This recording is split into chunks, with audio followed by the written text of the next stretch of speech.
მოგესალმებით, თქვენ უყურებთ და უსმენთ ეკაბერძის რადიო საათს რადიო მაესტროზე. შესაძლოა ჩვენ არ ვეთანხმებოდეთ ყველა ინფორმაციას და შეფასებას, რომელიც ასეთი სახის დოკუმენტებშია მოცემული, მაგრამ ეს ჩვენთვის ძალიან მნიშვნელოვანი და საინტერესო ინფორმაციის წყაროს წარმოადგენს. ეს ეხება როგორც ამ თემატიკაზე მომუშავე ადგილობრივ, ისე საერთაშორისო ორგანიზაციებს.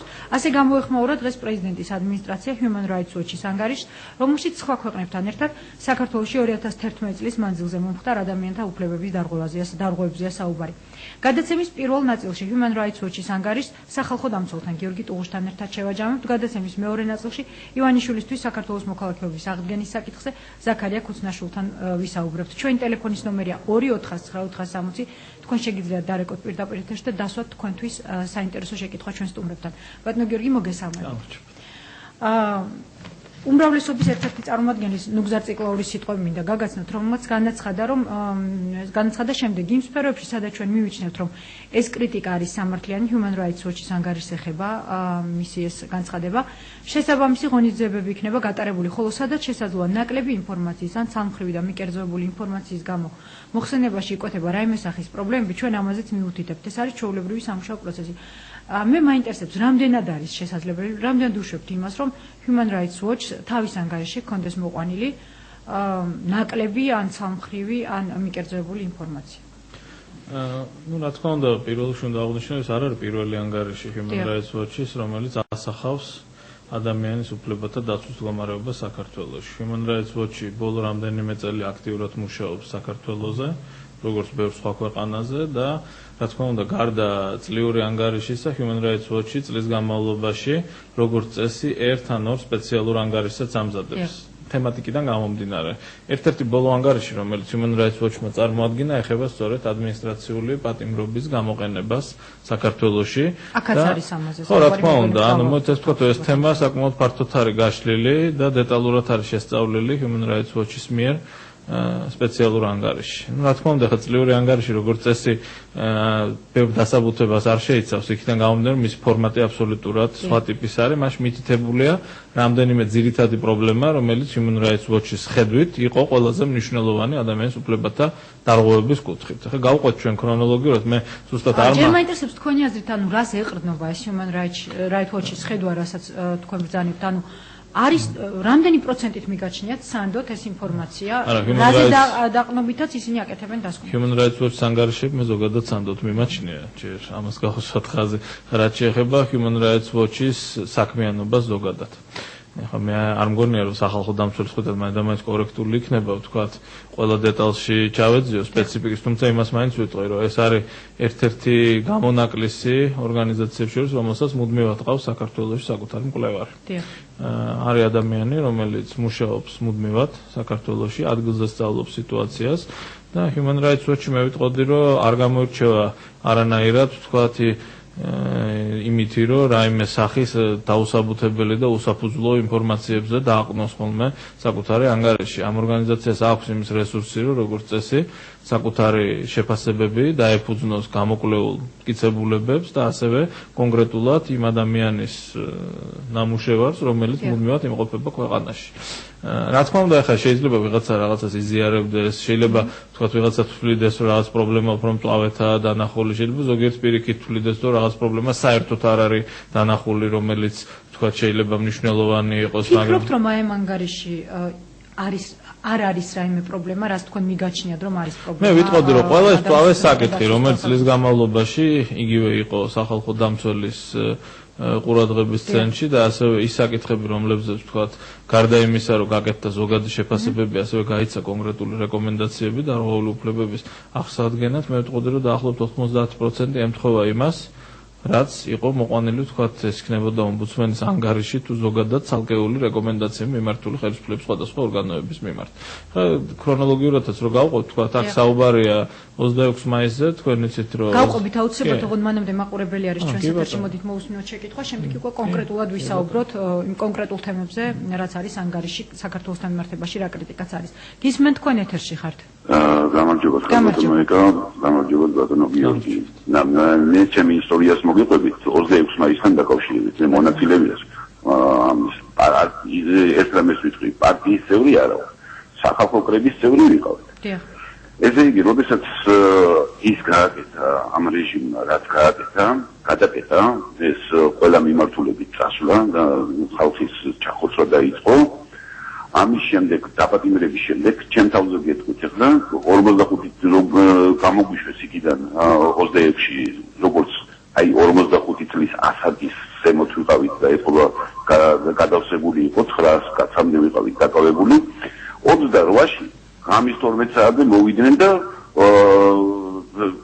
რაღაც უცნაური იმით ცრუბრალდებით პოლიციელი სხვათა შორის ორი თვე მომყოფეს იმაში მე სხვათა შორის თქვენ გამოგიგზავნეთ იქ ჩემმა ადვოკატმა გამოგიგზავნა ჟრენდი არის ჩემი გვარი აი მე რა მაინტერესებს ისი აი ეს ორი თვე გავიდა იქ ყველაფერი პირველად არ დაასწრეს ჩემი ადვოკატი მაგრამ მოვასწარით და 48 საათიანი გასაჩივრება და არ დაშვება მოვახდინეთ აი ამის შემდეგ რა ხდება აი ჩემი უფლებაზე არის ეხლა ლაპარაკი ეს ორი თვე და ეს სრულ ბრალდება რომელიც პოლიციელმა წამოიღენა ესე იგი უნდა შერჩეს ამ რეჟიმს თუ როგორ არის ამის შემდეგ ინსტანცია არ არის ადმინისტრაცია არის მხოლოდ იმაში სტრასბურგში და მე იქ არ ვაპირებ წასვლას იმიტომ რომ იქ 3 წლის შემდეგ იქნება ჩემი ის შეტანილი ადმინისტრაციულ პატიმრობაში იყავით ბატონო ჩემო ვერ გავიგე თქვენ ადმინისტრაციულ პატიმრობაში იყავით დიახ ორი თვე ორი თვე იმყოფებოდით ალბათ პოლიციის რომელიღაც ინდელექტში საუბრობთ. კაპელეში. ხო, არ გასაგებია. ну ზოგადად რა თქმა უნდა, მინდა პირველ რიგში ხაზი გავუსვა, რომ ეს არ არის ერთადერთი შემთხვევა, როდესაც სხვადასხვა ადმინისტრაციული დაპატიმრებები იწვევს საკმაოდ საფუძვლიან ნეჭვებს. ძალიან ხშირად აბსოლუტურად დავეთანხმები იმაში, რომ სავარაუდოდ ესეც იყო. სასამართლო პირდაპირ იზიარებს პატრულ ინსპექტორის ან პოლიციელის ახსნა განმარტებას და ძალიან ხშირად სასამართლო არ იკვლევს არანაირად მეორე მხარის მიერ, დაცვის მხარის მიერ წარმოქმნილ მტკიცებულებებს. ამაზე პირდაპირ საუბრობს ანგარიში უბრალოდ ამაზე ჯერ კიდევ 2009 წელს ეწერა სახალხო დამცველს დეტალურად და თქვენ შეამჩნევდით, არ ვიცი ხა თუ ნახეთ, იგივე Human Rights Watch-ის მე ვიძახი მთლიან ანგარიში, რომელიც ადმინისტრაციულ პატიმრობას ეძღვნება, ძალიან ხშირად არის მითითებები სახალხო დამცველის 2009 წლის მეორე ნახევრის მოხსენებაზე, სწორედ იმ მიზეზის გამო, რომ ეს საკითხი შესწავლილ, თუმცა მას შემდეგ სამწუხაროდ ეს პრაქტიკა არ შეცვლილა. თუმცა ჩვენს მაყურებელს აბსოლუტურად სხვა რამ აინტერესებდა, იგი თქვათ სვავდა საკითხს თუ როგორ აღადგინოს მისი დარღვეული უფლება, როგორ შეიძლება მან მიიღოს კომპენსაცია. მე მესმის, რომ თქვათ იგივე ევროსასამართლოსთვის მიმართვა არის საკმაოდ ხანგრძლივი გზა იქიდან გამომდინარე, რომ ევროსასამართლო ძალიან დიდ დროს ანდომებს საჩივრების განხილვას იმ მარტივ მიზეზის გამო, რომ სასამართლო არის გადატვირთული და იქ მარტო საქართველოს არ არის კიდე 46 ქვეყანა საქართველოს გარდა. თუმცა მე მინდა აღვნიშნო ისიც, რომ ალბათ თქვათ ჩვენ სამართლებრივ სივრცეში რაიმე სახის კონკრეტული კომპენსაციის მიღება ამ შემთხვევაში რთული იქნება, როგორც პრაქტიკული, ასევე თეორიული თვალსაზრისით. თუმცა ბატონო გიორგი, პირდაპირ ანგარიში Human Rights Watch-ი აღნიშნავს, რომ ამერიკის შეერთებულმა შტატებმა, ევროკავშირმა და ევროსაბჭოს საპარლამენტო ასამბლეამ ხელისუფლებას 26 მაისის აქციის დაშლის დროს პოლიციის მიერ კანონდარღვევის გამოძიებისკენ უნდა მოუწოდონ. არა, მოუწოდეს. იქ არის თუ არა ეს პასუხი პრინციპში, ერთ-ერთი პირველი, ვინც მოითხოვა, რომ ყველა ფაქტი ყოფილიყო გამოძიებული და მე პირდაპირ განმაცხადე, რომ მე ვხედავდი სისხლის სამართლის დანაშაულის ნიშნებს თელმოქმედებებში. ასე მოითხოვა, რომ ყველა ის პოლიციელი, რომელმაც შელახა ადამიანის უფლებები, უნდა მიეცეს პასუხის გებაში. მან გახსოვთ ალბათ შინაგან საქმეთა სამინისტროს რეაგირება, ამაზე ასევე ეს ანგარიშიც მიუთითებს, 16 პოლიციელი იქნა დასჯილი გენერალური ინსპექციის მოკვლევის საფუძველზე, აქედან 4 პოლიციელს გამოუტანეს ასე ვთქვათ ყველაზე მაღალი ადმინისტრაციული სახდელი, ასე ვთქვათ, დაითხოვეს ისინი სამსახურიდან, დანარჩენი ნაწილი დააქვეითეს, ნაწილს მიეცა საყვედური გაფრთხილება და ასე შემდეგ. მე გახსოვთ ალბათ გავაკეთე განცხადება, რომ ეს არ იყო ადეკვატური, მიუხედავად იმისა, რომ გარკვეულწილად შეიძლება წინგადადგმული ნაბიჯი იყოს პოლიციელების დასჯა, როცა წარსულში საერთოდ არ მომხდარა, ვთქვათ, 7 ნოემბერი გავიხსენოთ, თუმცა სახალხო დამცველმა კიდევ ერთხელ გაუსვა ხაზი, რომ აშკარა იყო სისხლის სამართლის დანაშაულის ნიშნები და მხოლოდ ადმინისტრაციული წარმოების ჩატარება არ იყო საკმარისი ზომა. ასევე თქვენ გახსოვთ მე კიდევ რამდენიმეჯერ შევახსენე მე ხელისუფლებას კონკრეტული რამდენიმე ფაქტი. მაგალითისთვის მოვიყვა მურმან დუმბაძის ცემის ფაქტს, ეს იყო აჭარიდან ჩამოსული აქციის მონაწილე დეპუტატი თუ არ ვთქვი ადგილობრივი უზენაესი საბჭოსი, სახალხო კრების წევრი, რომელიც რამდენიმე ფირზე არის დაფიქსირებული, როდესაც მას არანაირი დაზიანება არ აქვს, ეს იყო გადაღებული ევრონიუსის და თუ არ ვთქვი IPN-ის მიერ, ეს ფირები ორივე არსებობს.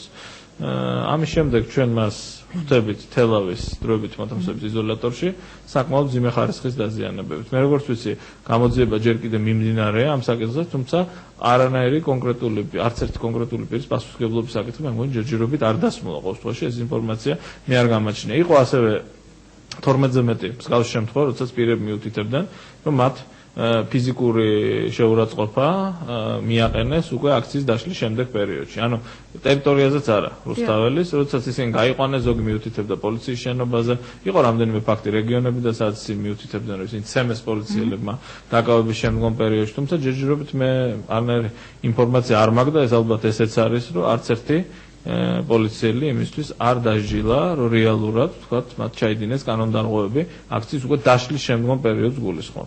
არ იყო ასეთი ფაქტები ხა მანდამაინც ასეულობით, თუმცა ყველა ის ფაქტი, რომელიც ჩემთვის გახდა ცნობილი, რა თქმა უნდა, მოეთხოვა პროკურატურას გამოძიების დაწყება, მე ამდენად ვიცი რამდენიმე საქმეზე შეწყდა საერთოდ გამოძიება, თუმცა მურმან-დუმბაძის საქმეზე მე ჯერ კიდევ ველოდები შედეგებს. იმიტომ რომ ეს იყო აშკარა ფაქტი, რომელსაც არ ჭირდებოდა არანაირი ექსპერტიზის ჩატარება, არსებობს ფირი, სადაც იგი არის ორ პოლიციელს მოყავს, ყოველგვარ დაზიანების გარეშე, მე ჩვენ იგივე ნახეთ კი ჭრილობებით. ეს არ იყო ვთქვათ რაღაც სილურჯე ან სიყვითლე ან ვთქვათ დაბეჟილობა. ნახეთ კი ჭრილობა, ალბათ დამეთანხმებით, რომ სერიოზული ცემის შედეგად შეიძლება ასე ვთქვათ მიაყენო ადამიანს. აქედან გამომდინარე, ეს არის ერთ-ერთი მაგალითი, რომელიც მე მინდა მოვიყვანო. ანუ განსაკუთრებული აქცენტია 26 მაისზე აღარ შევჩერდები დიდხანს ამ თემაზე. მოყვანილი ასევე 2007 წლის 7 ნოემბრის აქციის დარბევისა და 2009 წლის ივნისში პოლიციის მთავარ სამმართველოს შენობასთან მომხდარი ინციდენტები. ყველა ის ინციდენტებია, რომლებიც Human Rights Watch-ის ყურადღების ეს ყველაფერი არ არის. რა თქმა უნდა, ამაზე სახალხო დამცველის ანგარიშებიც მიუთითებს. და ეს წარსული ფაქტები მე კიდევ ერთხელ გავიმეორებ, რომ მაშინ ადმინისტრაციული წესითაც არ დასჯილა არც ერთ პოლიციელი, მე როგორც ვიცი. ზარია ბატონო გიორგი, ჩვენს ეთერში ისევ მოусმინოთ მაყურებელს, გისმენთ თქვენ ეთერში ხართ, გაითიშა ზარი. ანგარიშის მიხედვით, საქართველოსთან პოლიტიკურ-ეკონომიკური ურთიერთობების გაღრმავების მიუხედავად, ამერიკის შეერთებულმა შტატებმა და ევროკავშირმა ვერ შეძლეს თავიანთი ბერკეტები გამოეყენებინათ ადამიანის უფლებების დაცვის უზრუნველსაყოფად. როგორც სახალხო დამცველი, თუ ეთანხმებით ამ შეფასებას მაინტერესებს. არა ხა ჩემ მხრიდან ცოტა მე მგონი არაკორექტულია შეერთებული შტატების ხელისუფლება და ევროკავშირის შევაფას, თუმცა მე რა პროცესებში მონაწილეობ, მე მინდა გითხრათ, რომ ამერიკის შეერთებული შტატების ხელისუფლების მხრიდან და ევროკავშირის მხრიდან ძალიან დიდი ყურადღება ეთმობა ადამიანის უფლებებს. ეს გამოიხატება არა მარტო ვთქვათ იმ რეფორმებში, რომელიც ხელშეწყო, ეს მე მინდა გითხრათ, რომ არაერთ შეხვედრას ვარ პირადად დასწრებული, როგორც სახალხო დამცველი, არაერთ ის მწვავე პრობლემა, რომელიც ქვეყანაში დგას ადამიანის უფლებათა დაცვის კუთხით, დასმულა ხელისუფლების არაერთ შტოსთან, მათ შორის მაღალი პოლიტიკური თანამდებობის პირებთან. ახლა მე ვერ გეტყვი, რომ სახალხო დამცველი ბევრი ასეთი შეხვედრის მონაწილეა, თუმცა ის ადამიანები, ვთქვათ, ის მაღალი რანგის სტუმრები, რომლებიც ჩამოდიან საქართველოში, დაწყებული ევროპარლამენტის პრეზიდენტი, დამთავრებული, ვთქვათ, იგივე შეერთებული შტატების სახელმწიფო მდივნის მოადგილის თანამდებობით, ისინი ხვდებიან სახალხო დამცველსაც. მე ძალიან კარგად ვიცი ის თემატიკა და ის საკითხები, რომლებზეც ისინი ამახვილებენ ყურადღებას. ინტერესი მათი მხრიდან არის საკმაოდ მაღალი ამ საკითხების მიმართ და ისინი ძალიან ხშირად სახალხო დამცველს ნაკლებად ინფორმირებული ნამდვილად არ არიან პრობლემებზე. ისინი მუდმივად ამ საკითხებს აყენებენ. ახლა ერთია რამდენად სწრაფად მიიღწევა ეფექტი, თუმცა ის რომ ამ საკითხებს ყურადღება არ ექცევა, ამას ვერ დავეთანხმებ, მაგრამ ბერკეტები, რომლებიც არსებობს ზოგადად, ვთქვათ, ევროკავშირისა და ამერიკის შეერთებული შტატების ხელისუფლების ხელში, ალბათ მათ უკეთესად იციან, როგორ უნდა გამოიყენონ პოლიტიკური თუ სამართლებრივი მექანიზმები. არის რამდენიმე მეთოდი, რომელიც ალბათ ახლა სახალხო დამცველმა ნამდვილად არ უნდა ასწავლოს არც ერთს, თუ რა მხრივ შეიძლება ამის გამოყენება. იგივე, ვთქვათ, როდესაც ხდება სახალხო დამცველის აპარატის ხელშეწყობა, ხდება სხვადასხვა არასამთავრობო ორგანიზაციების საქმიანობის ხელშეწყობა, ჩამოდიან სხვადასხვა მონიტორინგის ჯგუფები, იქნება არაერთი ანგარიში, რა თქმა უნდა, მე ეს ყველაფერი საფუძველს უქმნის, ვთქვათ, იგივე საერთაშორისო ორგანიზაციებს, რომ შესაბამის ხელისუფლებისგან მოითხოვონ იმ პრობლემების აღმოფხვრა, რომელიც აღმოჩენილ იქნა. თორე სახალხო დამცველი არის ერთი ლოკალური აქტორი, ხო, რომელიც, ვთქვათ, კონსტიტუციის და კანონის შესაბამისად მოქმედებს, მაგრამ ძალიან ხშირად ხშირად თქვენს დამეთანხმებით ალბათ სახალხო დამცველი მიუთითებს ასევე ამერიკის შეერთებული შტატების სახელმწიფო დეპარტამენტის დასკვნებზე, ევროკავშირის ეგიდით სხვადასხვა მონიტორინგის მისიების დასკვნებზე და ასე შემდეგ, ასე რომ მან ანგარიში როგორც მახსოვს Human Rights Watch-ი მინდა ორგანიზაციებისთვის ძალიან ხშირად, რაც კიდევ ერთხელ მიუთითებს იმაზე, რომ ნდობა არის ძალიან მაღალი, ამას ბოლო კვლევებიც ცხადყოფს, რომ სახალხო დამცველის ინსტიტუტის მიმართ არის საკმაოდ მაღალი ნდობა მოსახლეობის მხრიდან, თუმცა რა თქმა უნდა ეს ყველაფერი არ არის იმისთვის საკმარისი, რომ სახალხო დამცველმა პირადად რაიმე შეცვალოს. სახალხო დამცველს შეუძლია ობიექტური დასკვნა გამოაქვეყნოს და მოითხოვოს მისი რეკომენდაციების შესრულება. ამაში მას სხვა შორის ძალიან ხშირად ეხმარებიან საერთაშორისო ორგანიზაციები, იგივე ამერიკის შეერთებული შტატების საელჩოს ინტერესი ძალიან მაღალია ზოგადად ადამიანის უფლებების მიმართ. ბატონო გიორგი ზარი ესევ ჩვენს ეთერში მოусმინოთ მაყურებელს გისმენთ თქვენ ეთერში ხართ. გამარჯობათ ეთერში ხართ. პრობლემა როგორ ტელეფონი დღეს რაღაც აფწყალობს. ზართან დაკავშირებით. ანგარიში საუბარია ციხეების გადატვირთულობაზე და ასევე პატიმრების წამების ფაქტებზეც. თუმცა თომას ამარბერგი ადამიანის უფლებათა საერთაშორისო კომისარი ზოგადად სასჯელ ახსრულების სისტემის რეფორმას აფასებს დადებითად. მე მაინტერესებს რამდენი თეთახმებით ამ შეფასებას. ის არის ჰამარბერგმა ბოლო ანგარიში რომელიც გამოაქვეყნა ის ეხებოდა მართლმსაჯულების სისტემას და არა პენიტენციარულ სისტემას, თუმცა მოხსენიებული. ეხლა ის არის ალბათ ყოველთვის როდესაც ჩვენ ვსაუბრობთ იმაზე რომ რაც შეიძლება მაქსიმალურად უნდა ვიყოთ ობიექტურები, მოდ გავმიჯნოთ ერთმანეთისგან ვთქვათ პოზიტივი და ნეგატივი. ზოგადად რეფორმამ არაერთი პოზიტიური მიმართულება გვაჩვენა, მაგალითად იგივე როდესაც საუბარია საყოფაცხოვრებო პირობების გაუმჯობესებაზე. ასევე გადატვირთულობის პრობლემა, რა თქმა უნდა, დარჩა რამდენიმე დაწესებულებაში, თუმცა თუ გავიხსენებთ ახლა 2007 და 2008 წელს, როდესაც ვთქვათ იგივე 20 პატიმარს ვთქვათ ეძინა ერთ საწოლზე და 80 პატიმარი ვთქვათ იმყოფებოდა 20 საწოლიან საკანში.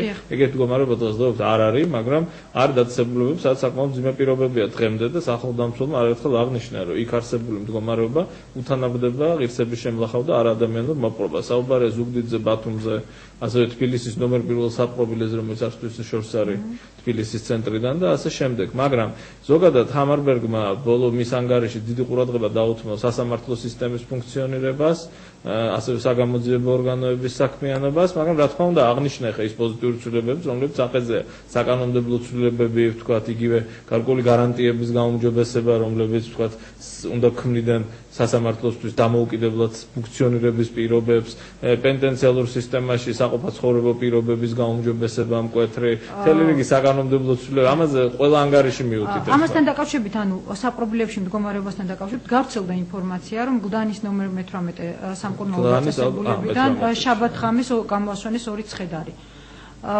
წარე ხა მე მიჭირს ზაგები, მაგრამ არ გამოვიწყო. თქვენ თუ გაქვთ რაიმე ინფორმაცია ამის შესახებ?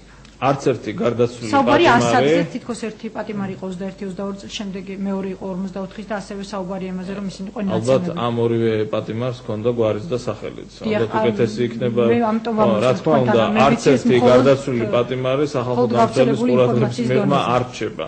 ეს ეხება როგორც ადგილზე გადამოწმებას და აქ მარტო ასაკი კი არა, სამედიცინო ექსპერტიზის დასკვნის გამოთხოვასაც, ასევე ზოგადად, რა თქმა უნდა, თუ საეჭვო გარემოებებია კონკრეტული გარდაცვალების, ამას დეტალურად ვსწავლობთ ხოლმე. ალბათ იცით თქვენ რამდენხელა ადგილი ეთმობა ზოგადად სახალხო დამცველის ანგარიში სიკვდილობის თემას პენტენციალურ სისტემაში. თუმცა ამ ორ კონკრეტულ ფაქტზე ვაფსორგეთ, რაც შეეხება ასაკს, ახლა მე არ გამიკვირდება დიდად, იქიდან გამომდინარე, რომ საშუალო ასაკი გარდაცვლილი პატიმრებს ყველაზე მაღალი მაჩვენებელია სადღაც 40-დან 45 წლამდე, თუმცა არის უფრო ახალგაზრდებიც გარკვეული პროცენტი და არის ხანდაზმული პატიმრებიც, მაგრამ გვარდასახელი რო ვიცოდე, ალბათ უფრო გამიადვილდებოდა. არ იყო სამწუხაროდ ეს ერთ-ერთი მე კიდე ერთ რამეს გეტყვით, რომ თქვენ გახსოვთ, ალბათ მე ვსაუბრობდი იმაზე, რომ მომაკვდავი პატიმრები გაყავდათ სისტემიდან გარეთ.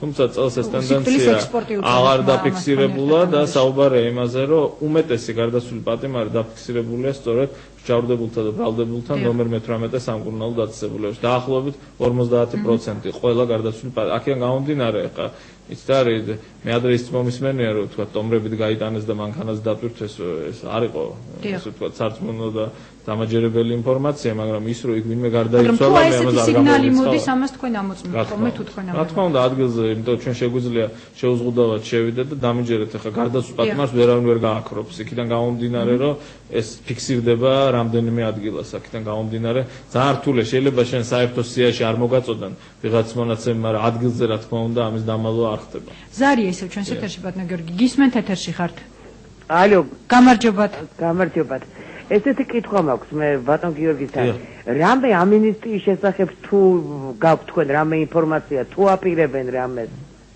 ხა მე არ მინდა მაყურებელი შევიყვანო შეცდომაში ამნისტია არის პოლიტიკური აქტი, როდესაც ხელისუფლება გამოდის ინიციატივით, რომ თქვა გარკვეულ დანაშაულებებში ბრალდებული მსჯავრდებულები იქნან ამნისტირებული, შეწყალებული და ასე შემდეგ. ჯერჯერობით მე კანონპროექტი მსგავსი არც ინიცირებული მინახავს და არც რაიმე საუბარი ყოფილა ამაზე, თუმცა რა თქმა უნდა თუ შემუშავდება მსგავსი კანონპროექტი ალბათ ამის გარკვეული ისიც მოხდება მედია საშუალებებით გაშუქება და ყველანი გავიგებთ, თუმცა მე მაინც მოვიკითხავ. ჯერჯერობით ამაზე მე ინფორმაცია არ აქვს. ერთ-ერთი თემა, რომელსაც ასევე ეხება ანგარიში საქართველოსთან მიმართებაში, ეს არის დევნილების თემა. ანგარიში ნათქვამია, რომ ხელისუფლებას არ უწარმოებია კონსულტაციები დევნილებთან და მან ისინი ვერ უზრუნველყო სათანადო კომპენსაციას. გამოსახლებების პირველი ტალღა, რომელიც განხორციელდა 2010 წლის ზაფხულს, მინდა გითხრათ, რომ ეს იყო კასკადი უფლებათა დარღვევების და ამან არ მარტო ჩემი შეშფოთება გამოიწვია, თქვენ გახსოვთ ალბათ, ხელისუფლება იძულებულიყო შეეჩერებია ეს გამოსახლებების ტალღა, ვინაიდან ფაქტიურად არც ერთი მხარე ამისთვის მზად არ იყო. თუმცა შემდგომ აქ ანგარიშიც მიუთითებს, რომ შემუშავებული იქნა სპეციალური პროცედურები, დაიწყო თქვა გარკვეული რეგულაციების შემუშავება, თქვენ იცით რომ ჩვენც და UNHCR-იც აქტიურად ჩავერთეთ და ეროს კომისარიატი, გარკვეული პრობლემები მოგვარდა, თუმცა ამან მთლიანად არსებული პრობლემატიკა ვერ აღმოფხვრა. მე ერთ მარტივ მაგალითს მოვიყვან თქვენ იცით რომ რამდენიმე ასეული იძულებით გადადგილებული პირი იქნა გამოყვანილი შენობიდან და თქვენი აზრით რეგიონებში შეთავაზებულ ფართებში რამდენი დევნილი ოჯახი გადავიდა ჯამში სულ აი ბოლო ვერ გეტყვით თქვენ უნდა გასცეთ პასუხი თუ არ ვწდები 24 დანარჩენებმა ამჯობინეს ისევ ქალაქში ქირით დარჩენა ან ნათესავებს შეაფარეს თავიდან გამომდინარე რომ ძალიან ხშირად იძულებით გადადგილებული პირები ვარს ამბობენ რეგიონში წასვლაზე მიუხედავად იმისა რომ მათ იქ ძალიან ხშირად სავსებით ნორმალური საყოფაცხოვრებო პირობები ეძლევათ, გაცლებთ უკეთესი ვიდრე თბილისში, ვთქვათ იქ საუბარია, ასე თუ ისე ისეთ ბინებზე, რომლებიც აკმაყოფილებს ძირეულ სტანდარტებს. თუმცა საუბარია ინფრასტრუქტურის არარსებობაზე და საუბარი ინფრასტრუქტურა ცალკე პრობლემაა. თუმცა განსაკუთრებით ფოცხოვწერთან მიმართებაში მოსდეთ ცალკე გამოვყოთ. ეს ისეთი, როგორ გითხრათ, ყველაზე თვალსაჩინო მაგალითია იმისა, რომ ძალიან ბევრი შეცდომა იქნა დაშვებული, როდესაც თქვა კონკრეტულმა პირებმა ჩათვალეს, რომ იქ აშენებულ კორპუსებში დევნილები შეძლებდნენ ნორმალურ ცხოვრებას და განვითარებას ზოგადად. ახლა ფოცხოვწერს კი ბევრი სხვა პრობლემაა ადმინისტრაციული ცენტრიდან. დღესდღეობით ფოცხოვწერი ფაქტურად დაცლილია, იქ ძალიან მცირე რაოდენობა ოჯახების თითზე ჩამოსათვლელი. იმათაც სერიოზული პრობლემები აქვს, იმიტომ რომ იმისთვის რომ ვთქვათ, თუნდაც წამლები იყიდო და გადაადგილდა, უნდა ჯვარში ჩამოხვიდე, ან ყველაზე მახლობელ ადმინისტრაციულ ცენტრში. რაც შეეხება ზოგადად დანარჩენ საკითხებს, ვთქვათ, არის ნაწილი, მცირე ნაწილი იძულებით გადაადგილებული პირების, რომლებიც ვთქვათ, წინწყაროში მათ სახლები უყიდეს და მათ ჩათვალეს, რომ ერჩივნათ, ვთქვათ, წასულყვენ წინწყაროში, სადაც თავის კარმი დამოექნებოდათ. გარკვეული ნოსტალგიაც არსებობს ალბათ, თუ იცით თქვენ რომ ბევრი იძულებით გადაადგილებულ პირს თავის კერძო სახლი ჰქონდა წარსულში. თუმცა ძალიან დიდი ნაწილი მიუთითებს იმაზე, რომ მე რეგიონში წავედი იმის გამო, რომ სხვა არჩევანი უბრალოდ არ მქონდა.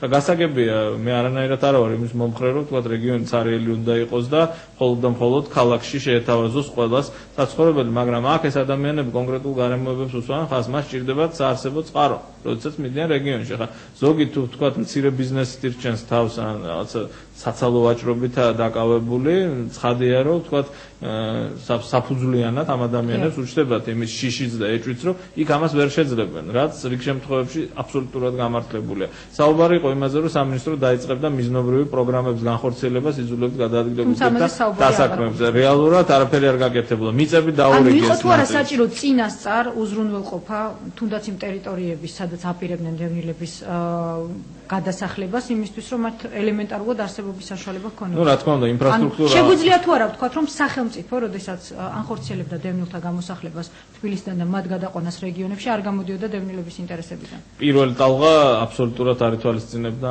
ამ პირთა ინტერესებს. როდესაც საუბარი იყო, ვთქვათ, იგივე ყოფილი სამხედრო ოლქის შენობას, თუმცა მოგვიანებით მეორე ტალღა როდესაც დაიწყო, მიმდინარეობდა კონსულტაციები და მათ წინასწარ ეუბნებოდნენ თუ სად წაიყვანდნენ.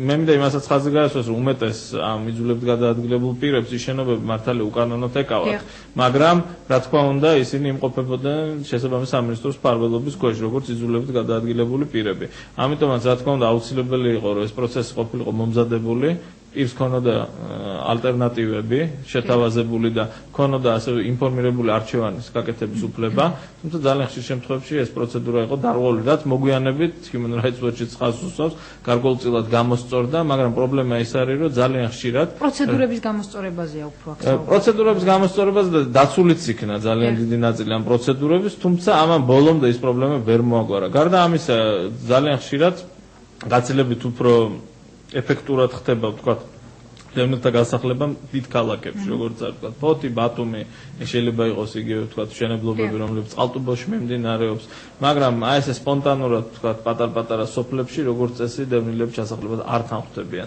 ძალიან ხშირად წინ ჩადიან ამ ბინას იმტკიცებენ, კეტავენ და ჩამოდიან უკან ქალაქში.